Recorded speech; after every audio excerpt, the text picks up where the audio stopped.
Lihat oleh Weber dalam teori-teorinya itu masyarakat barat modern. Jadi modern Western Society.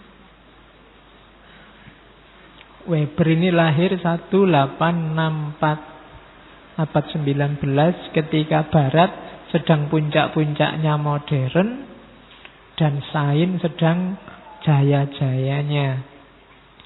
Orang Barat itu katanya Weber hidupnya semakin lama semakin rasional. Bahasanya Weber goal-oriented rationality. Hidupnya semakin rasional, semakin praktis, pragmatis. Nggak pakai bulet. Pingin apa, ya ini yang harus dilakukan. Tidak harus muter-muter pakai dalil, tidak harus pakai tradisi, pakai analisis jelimet, pakai filsafat yang muter-muter. Enggak. Orang Barat cenderung pragmatis, goal-oriented. Orientasinya hasil. Oke, pingin dapat pacar, ya nembak lah. Langsung, nggak kakean mikir, iya yo, aku nek ditolak piye anu, ya nembak aja. Kalau ditolak ya cari lagi, simple. Itu namanya goal oriented. Pingin cepat lulus ya belajar. Ya segera digarap tesismu, skripsimu, itu goal oriented. Nggak kesuwen mikir. Sebentar Pak, sebentar, dirancang dulu, dimulai ada kesuwen, wis digarap wae. Orientasinya hasil, nanti kalau ada hasilnya bagus apa jelek baru dinilai, kalau jelek ya direvisi, kalau bagus ya diajukan terus. Ini gaya modern, pragmatis. Tidak kesuwen buletnya. Dan itu yang dilihat oleh Weber di masyarakat modern Barat. Oke, pingin sehat, ya makan yang sehat, jaga kebersihan, olahraga dan ya selesai sudah. Nggak terlalu bulet muter-muter. Dan ini pergeseran paradigma dari sebelumnya. Kalau sebelumnya cara berpikir Barat itu dipengaruhi tradition, affection itu perasaan, dan value oriented rationality. Rasionalitas yang basisnya nilai, bukan goal. Kalau orang dulu, mungkin sekarang di timur masih seperti ini. Jadi value oriented. Yo nembak, tapi yo dipikir dulu itu baik apa buruk. Cocok ndak sama tatanan di sini. Sopan ndak, langsung tiba-tiba nembak. Nah, itu value oriented. Nilainya dibahas juga, ndak ujuk-ujuk nembak. Kalau salah tembak gimana? Kalau bagi masyarakat jelek gimana? Kalau ndak pantas gimana? Lahirnya bisa kontraproduktif. Nah, itu value oriented. Affection, main perasaan. Ya ndak enak lah, ndak pantas lah. Nah, itu affection. Tapi kalau Barat modern itu ndak lah. Ya perasaan nanti lah. Yang penting kan tujuannya kena. Ndak pantas, ndak apa-apa, tapi kan boleh, sah. Nah, itu goal oriented. Oke. Dan tradition itu ya biasanya bagaimana? Kebiasaan yang jalan bagaimana? Jadi sebelum modern orang itu hidupnya dipengaruhi oleh tradisi, afeksi, dan nilai. Biasanya bagaimana, pantas tidaknya bagaimana, dan nilai yang jadi pijakannya apa. Biasanya minum di ngaji ini 1 gelas, ya kamu 1 gelas. Kalau sudah habis ya wis. Meskipun kamu haus, ndak enak arep ngapekne. Nah, itu tradition. Affection juga ndak enak, tak miring ngelirik terus ya mau ngambil lagi. Jangan-jangan perasaan aku nanti. Nah, itu kan. Terus value, nilai. Wah, nilai itu ya dasar. Masa ya pantasnya itu ya kalau mau minum banyak-banyak ya kesini besok bawa jajan juga biar imbang. Itu value, nilai. Ada nilai harmoni, nilai kepantasan, ada rasa, ada tradisi main. Ini dulu katanya Weber. Tapi semakin orang modern, semakin goal oriented. Tujuannya minum ya biar ndak haus. Kalau ndak haus aku ndak usah ngambil minum. Tapi kalau aku sangat haus 2 gelas ya ndak apa-apa. Rasional saja. Tujuannya makan ya biar nggak lapar. Kalau sedang sangat lapar sampai 2 piring ya ndak apa-apa. Wong memang masih lapar. Tapi tradisi sebelumnya itu ya pertimbangan kebiasaannya bagaimana. Kadang-kadang kita makan itu kan juga kebiasaan. Pokoknya sehari 3 kali itu kebiasaan namanya. Kadang-kadang mulai pagi sampai jam 12 nyemil, terus begitu jam 12 waktunya makan ini. Padahal ya perutmu mungkin masih penuh, tapi kan sudah jam waktu makan, ya kamu makan. Itu tradition. Kebiasaannya begitu. Jadi kenapa kamu makan siang? Karena biasanya begitu. Bukan karena siang hari kamu sudah lapar.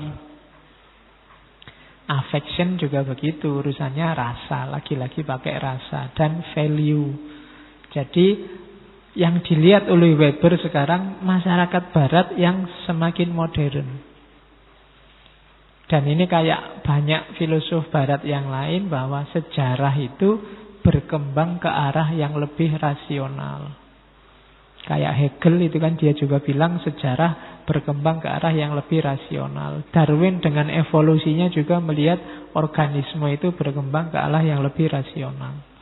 Jadi tidak usah galau kalau ada peristiwa konflik macam-macam, tabrakan antar pemikiran, percayalah besok yang survive adalah yang lebih rasional. Yang tidak rasional akan tergilas. Nah itu katanya Weber. Jadi social action yang fokus umumnya pada masyarakat barat dan cirinya adalah goal oriented rationality, meninggalkan tradition, affection dan value oriented. Meskipun hari ini orang barat sedang berusaha mengembalikan lagi tradition, affection, dan value orientednya dalam banyak kajian. Makanya kajian-kajian model timur marak lagi. Kajian-kajian model New Age, spiritualitas baru marak lagi. Karena mungkin orang capek goal oriented. Sekarang mulai didengungkan bahwa hasil itu tidak lebih penting daripada proses. Nah, itu nanti hubungannya sama nilai. Itu barat hari ini. Sementara kita baru mau goal oriented. Barat sudah ingin meninggalkan goal oriented.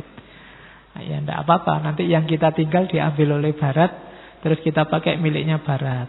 Terus kita rindu lagi pada milik kita yang lama. Terus barat pingin lagi dengan rasionalitasnya yang lama, ya wis.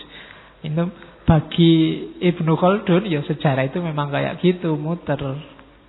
Dulu kita belajar dari barat, Yunani, terus kita jaya. Sebaliknya barat belajar dari kita, terus kita kalah. Kebalik, sekarang kita belajar dari barat. Dulu orang barat mimpi-mimpi bisa dapat beasiswa di negara-negara Islam, bisa dapat beasiswa di Nizamiyah, di Al-Azhar dulu sebelum barat maju. Tapi sekarang kebalikannya, kita yang mimpi-mimpi dapat beasiswa kuliah di barat. Kita yang mimpi dapat beasiswa ke Jerman, ke Belanda. Meskipun itu untuk belajar ilmu kita sendiri, belajar Al-Quran, belajar Islam, itu malah ning Jerman, ning London. Ya karena kita memang kalah dalam peradaban. Kalau belajar di negaranya sendiri apa enggak bisa? Ya bisa, cuma isinya ya tawuran terus di negaranya. Ya, sidik-sidik tawuran. Dapat beasiswa ke Yaman, 2 bulan di sana diserbu oleh Arab, suruh pulang, karena perang. Dulu saya punya tetangga dapat beasiswa di Suriah. Ya sekarang pulang. Kalau di sana perang. Irak juga perang. Afghanistan, Pakistan, isinya perang kabeh. Ya ndak sempat belajar akhirnya kan, ya wis lah ning barat lah. Oke, yang memang peradaban sekarang modelnya begitu. Ya mungkin pada saatnya besok akan muter lagi. Sopo ngerti dengan Donald Trump jadi presiden itu terus umat Islam jadi kompak. Kompak itu kan karena musuhnya podo bareng-bareng. Umat Islam itu kalau tidak ada musuhnya kan gegeran karo PDW sak kancane ya. Sing enak memang dicariin musuh bersama. Akhirnya kompak nih. Dulu kita kompak waktu zaman Belanda kan, wah, orang Islam melawan Belanda, jihad, kompak. Begitu merdeka ya gegeran dewe akhirnya. Oke, itu dulu. Sekarang tidak ada bedanya. Oke, terus. Nah, apa sih yang menonjol dari pergeseran era masa lalu ke masa kini? Katanya Weber, cirinya 3. Rational calculation, efisiensi, dan kontrol. Segala yang bisa dikontrol, kemudian efisien, modal berapa, hasil berapa, energi berapa, buahnya berapa, dan kalkulasi rasional. Yang menonjol ini orang modern itu. Rasionalitasnya orang modern, cirinya semua yang bisa dikalkulasi secara rasional berarti dia baik dan benar. Semua yang efisien berarti dia baik dan benar. Dan semua yang bisa dikontrol bisa diukur. Ya, nanti Weber punya teori birokrasi. Nah, kapan-kapan kita belajar itu. Cuma malam ini fokusnya tidak ke situ. Ini mengantarkan aja. Rational calculation, efisiensi, kontrol nanti menggantikan affective ties, ikatan emosional, spiritualitas, dan tradisi. Jadi sekarang orang ngukurnya rasional. Punya teman tidak lagi dasarnya perasaan, tapi dasarnya profesionalitas. Kita sesama profesi, kita levelnya sama, kita nasibnya sama, kita dan seterusnya. Kalau dulu kan kita satu klan, kita satu kabilah, kita satu madhab. Itu affective ties. Tapi sekarang rasional. Aku Islam, kamu Kristen, tidak apa-apa. Wong kita sak kantor sama-sama nyari duitnya, kita sama-sama jadi buruh di sini, kita sama-sama jadi pegawai Cina di sini ya. Itu rational calculation. Bukan lagi kamu alirannya apa, aku agamanya apa. Affective ties-nya berkurang. Terus spiritualitasnya juga tidak jadi ukuran, kecenderungannya sekuler, orang modern itu. Agamamu, urusan dhewe. Dan kamu tidak usah usil sama kepercayaanku. Kita butuh kerjasama untuk kehidupan kita, ya ayo. Urusan-urusan rasional, ayo. Urusan efisiensi hidup, urusan birokrasi, ayo. Tapi spiritualitas kita urusi sendiri-sendiri. Kamu nggak usah usil aku kunut apa ndak kunut, aku terawih apa ndak terawih. Itu urusanku, spiritualitas ya. Aku Ramadan ndak puasa juga ndak usah kamu usil. Kalau masuk neraka kan aku sendiri yang masuk neraka, ngapain kamu cerewet? Nah, itu spiritualitas modern yang disingkirkan. Jadi apa? Kalkulasinya rasional, prinsipnya efisiensi, modenya kontrol. Birokrasi. Termasuk yang ditinggal itu tradisi. Oke. Itu asumsi-asumsi teoritisnya. Nah, ini yang terkenal juga dari Weber, tipe rasionalitas. Kita kan sering ngomong bahwa yang rasional dong. Nah, rasional itu definisinya tidak selalu yang masuk akal dong. Karena rasionalitas itu jenisnya banyak. Ada rasionalitas praktis, ada rasionalitas teoritis, ada rasionalitas substantif, ada rasionalitas formal. Rasionalitas praktis itu cara menyimpulkan sesuatu ya secara pragmatisnya. Mungkin tidak masuk akal, yang penting jalan. Itu rasionalitas praktis. Misalnya di tengah jalan sabukmu putus, terus piye yo gantine? Adanya tali rafia, ya sudahlah sementara pakai tali rafia, ditutupi pakai baju, yang penting celananya nggak melorot. Nah, itu rasionalitas praktis. Jadi yang penting butuhnya apa, gunanya apa, lakukan sesuatu yang langsung mengarah ke gunanya, tidak usah bulet. Itu rasionalitas praktis. Barang siapa membaca Al-Ikhlas 3 kali sama dengan baca Al-Quran seluruhnya, ya udah ngapain capek-capek khataman dari Al-Baqarah sampai Anas, dari Fatihah, sudah membaca Al-Ikhlas saja 3 kali. Itu rasional secara praktis. Tujuannya kan yang nilainya sama kayak khatam Al-Quran. Jadi segala yang kita lakukan dengan fokus pada tujuannya. Bukan dasar-dasar rasional, dasar-dasar epistemologis, dasar-dasar aksiologisnya. Yang penting tujuannya apa? Itu rasionalitas praktis namanya. Lawannya rasionalitas teoritis. Kalau rasionalitas teoritis ini pakai mikir yang dalam. Ini yang biasanya disebut orang rasional dalam praktek sehari-hari, itu maksudnya rasionalitas teoritis. Yang masuk akal dong. Pakai analisis, deduksi, induksi, itu rasionalitas teoritis namanya. Pakai dasar-dasar rasional. Ada lagi rasionalitas substantif. Kalau rasionalitas substantif ini semacam gabungan antara teoritis dan praktis. Sebenarnya isinya teoritis tapi diorientasikan untuk praktis. Substansinya aja. Tidak usah jelimet pakai kembang-kembangannya mikir. Rasionalitas teoritis itu kadang-kadang melebar kemana-mana. Tidak jelas orang harus melakukan apa. Tapi rasionalitas substantif yang mikir pakai akal ya, tapi jelas setelah itu harus melakukan apa, hasilnya apa. Itu namanya rasionalitas substantif. Bukan sekedar teoritis atau tidak ujuk-ujuk praktis. Tapi semacam gabungan dari keduanya, namanya rasionalitas substantif. Ada lagi yang ketiga namanya rasionalitas formal.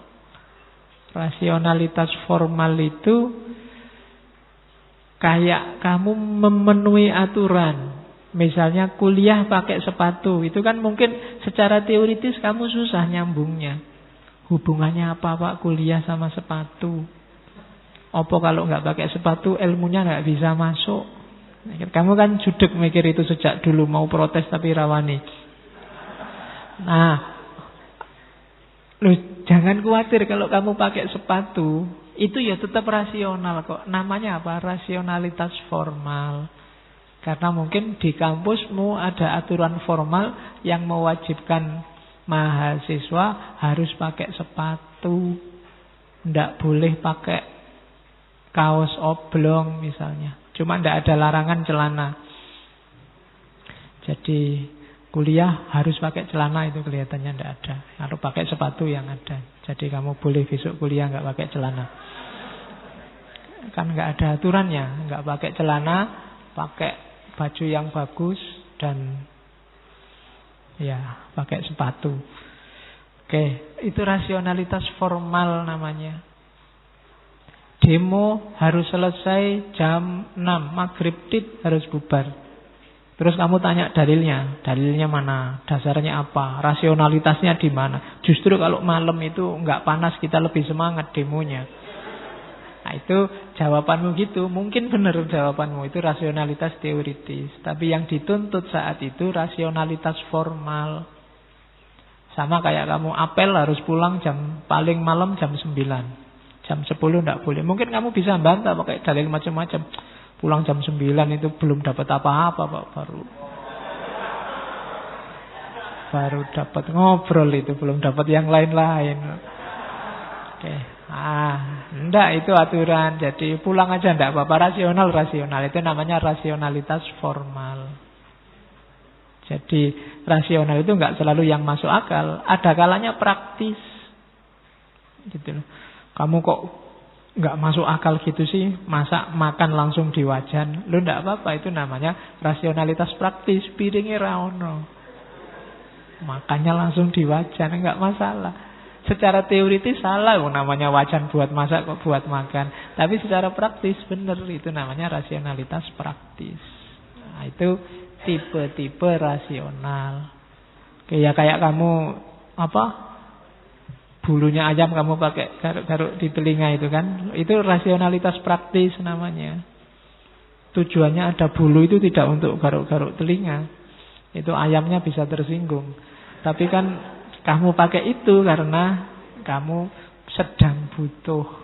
Nah, itu namanya rasionalitas praktis. Ada rasionalitas formal, ada yang teoritis, ada substantif. Terus, nah, dengan dasar rasionalitas tadi, ini belum masuk karisma ya, untuk memahami maunya Weber dulu sebelum masuk ke karisma. Nanti karisma masuknya ke legitimasi otoritas tindakan. Tindakan